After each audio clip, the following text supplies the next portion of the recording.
Assalamualaikum warahmatullahi wabarakatuh. Pada kesempatan ini saya akan menjelaskan dan mempresentasikan hasil tugas UTS kriptografi. Nomor 1, sebutkan contoh-contoh dan ciri kriptografi klasik dan kriptografi modern. Menurut Anda mana yang paling aman? Penjelasan didasarkan atas sumber referensi, jurnal, proceeding, atau buku. Selanjutnya, cantumkan referensi tersebut di bawah jawabannya.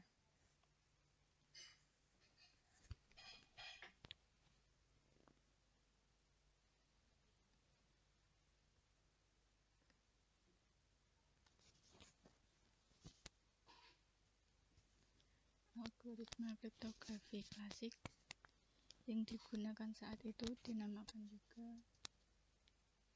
adalah berbasis karakter, yaitu enskripsi dan deskripsi. Dilakukan pada setiap karakter pesan. Semua algoritma klasik termasuk ke dalam sistem kriptografi simetris dan dapat digunakan jauh sebelum kriptografi kunci publik ditemukan. Kriptografi klasik memiliki beberapa cara. 1. Berbasis karakter. 2. Menggunakan pena dan kertas saja, belum ada komputer. Dan ketiga, termasuk ke dalam kriptografi kunci simetris.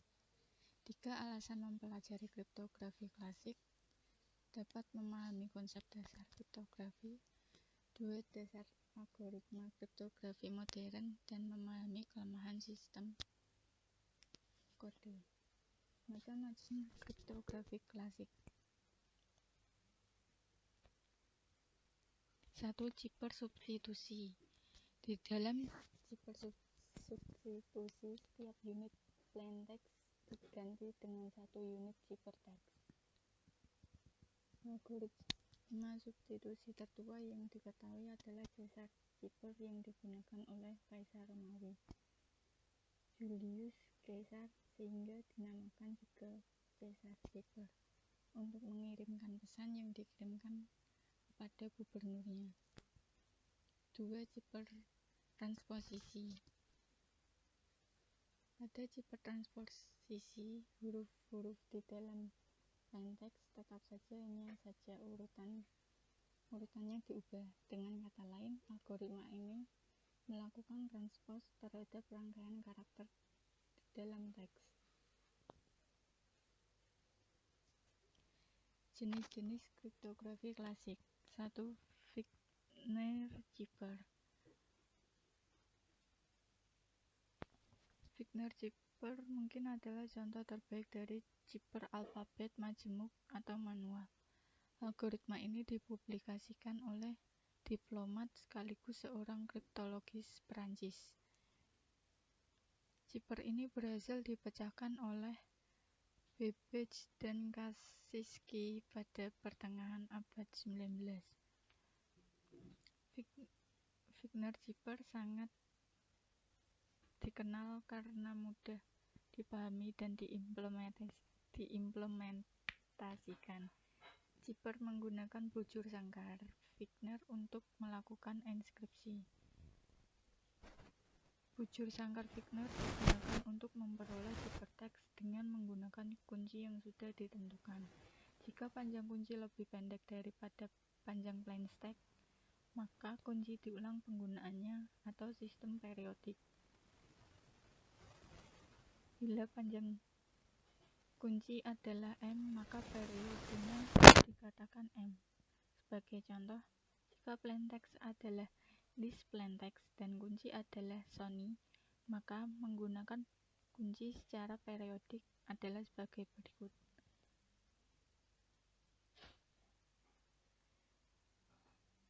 2. AutoKey Zipper. Kriptografi AutoKey adalah pengembangan dari kriptografi Caesar dan Wigner. Cara melakukan enskripsi sama seperti kedua kriptografi sebelumnya. Kunci ini kemudian diikuti dengan plaintext sehingga membentuk huruf-huruf yang sama panjang dengan plaintext. Urutan huruf-huruf ini yang akan digunakan sebagai kunci pada saat enskripsi.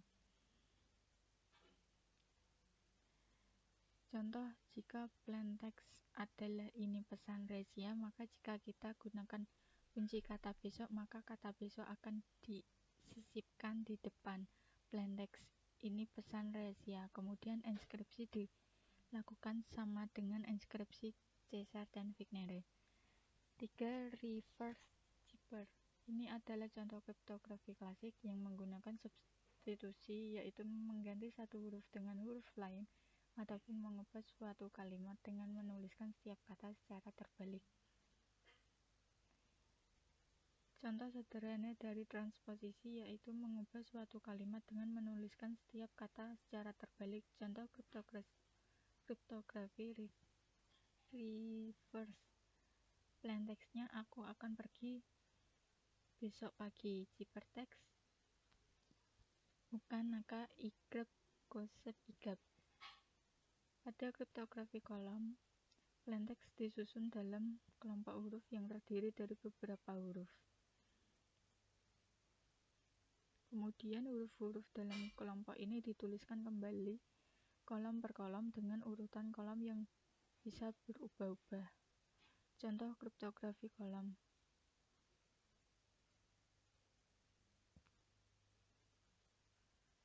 4. Zigzag zipper. Pada kriptografi kolom zigzag, plaintext disusun dalam kelompok huruf yang terdiri dari beberapa huruf, kemudian huruf-huruf dalam urutan kolom yang dimasukkan secara pola zigzag. 5. Segitiga zipper. Pada kriptografi kolom triangle, plaintext disusun dalam kelompok huruf yang terdiri dari beberapa huruf, kemudian huruf-huruf dalam urutan kolom yang dimasukkan secara pola segitiga. 6. Super enskripsi. Kombinasi antara zipper substitusi, Caesar zipper, dan zipper transposisi sehingga memperoleh zipper yang lebih kuat atau super daripada satu zipper saja. 8. Enigma mesin. Adalah mesin yang digunakan Jerman selama Perang Dunia II untuk mengekskripsi atau deskripsi pesan-pesan militer. Enigma menggunakan sistem rotor atau mesin berbentuk roda yang berputar untuk membentuk huruf ciphertext yang berubah-ubah. Setelah setiap huruf dienskripsi, rotor kembali berputar untuk membentuk huruf ciphertext yang baru. Ini saya ambil dari http://www.learningeducation.blogspot.com mengenai algoritma klasik .html. Metode kriptografi modern. Kriptografi modern merupakan suatu perbaikan yang mengacu pada kriptografi klasik. Pada kriptografi modern terdapat berbagai macam algoritma yang dimasukkan untuk mengamankan informasi yang dikirim melalui jaringan komputer.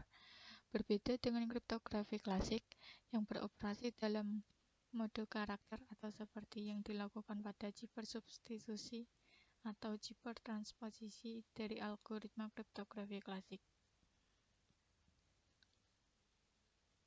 Algoritma enskripsi dan deskripsi memproses semua data dan informasi dalam bentuk rangkaian bit. Rangkaian bit yang menyatakan plaintext dienkripsi menjadi ciphertext dalam bentuk rangkaian bit. Demikian sebaliknya.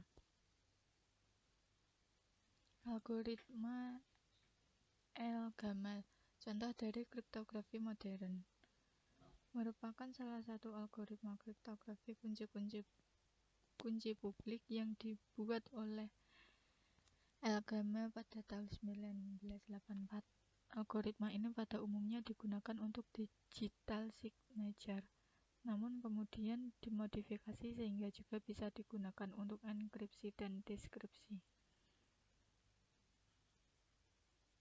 Algoritma El-Gamal tidak dipatenkan, tetapi algoritma ini didasarkan pada algoritma Diffie-Hellman sehingga hak paten algoritma Diffie-Hellman juga mencakup algoritma El-Gamal. Karena hak paten algoritma Diffie-Hellman berakhir pada